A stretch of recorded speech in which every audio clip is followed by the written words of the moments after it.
Marble Arch to Hyde Park Corner. He built parts of Belgravia, and I discovered the other day that there's in fact a pub called the Thomas Cubitt in Belgravia. He built parts of Eaton Square, the Embankment. He built Poleston Lacey, which is a stately home that way, about 2 miles. And with Prince Albert and Queen Victoria, he built Osborne House on the Isle of Wight. And apparently these two houses, very similar. The photograph doesn't quite do it justice, but it's very similar to Osborne House, that house. He was good friends with Queen Victoria and Prince Albert, and on his death, Queen Victoria wrote in her diary that he was an inspiration to everybody. And on a visit in 1851, Prince Albert planted the trees you can see in that field over there. The house stood until 1951, and there was a fire.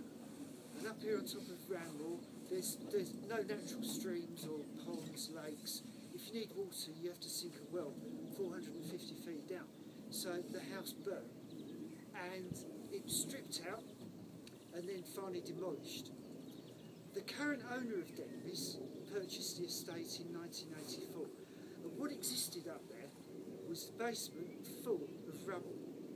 So in 1991, when they built the winery at the bottom, they dug it out and used it as hardcore, and then they lined it with clay, and now it's a trout lake. And you can see the lights as we climb up and go around. You'll see the lights. They're around the footprint. They actually, if you eat in the gallery restaurant down at the winery, sometimes there's trout on the menu. It's actually come from up there, so they do use it. Oh, you're saying this lake on top there? Yeah. Yeah, it's big. It's the size of this house. If you look on Google Earth, it's massive. The White House you can see behind, that's where the owner lives. And in fact, it's the stables and the laundry block to this house. And if you look at the aerial photograph, top right hand corner, you can see the house. It's no longer a laundry, and it's no longer a stables. It's a very nice pad, and in fact there's a helipad up there. And in May last year, we'd made a wine called Chalk Ridge Rosé 2010, and it had been entered into the International Wine Challenge. It was up against 367 other wines, and it won gold. It was the best rosé in the world.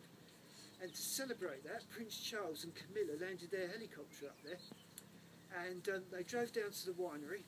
They brought their own Bentley, they didn't go in this, and they tried our wine. And apparently it went down very well. Camilla loved it. They then went on to visit other businesses in the locality.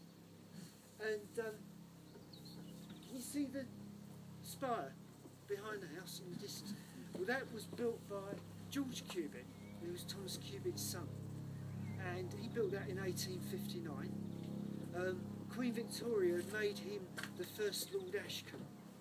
And he built the church, he built a school, and he built a dispensary.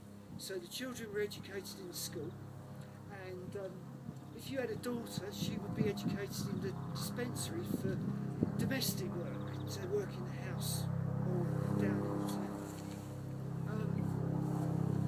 Is anybody going on for the indoor tour? Don't you go to do? Yeah. Well, at the beginning of the film, you'll see a church, and that's in fact it's the indoors of the interior of St Barnabas's. Because it really is, it's worth a visit. It's like a mini cathedral.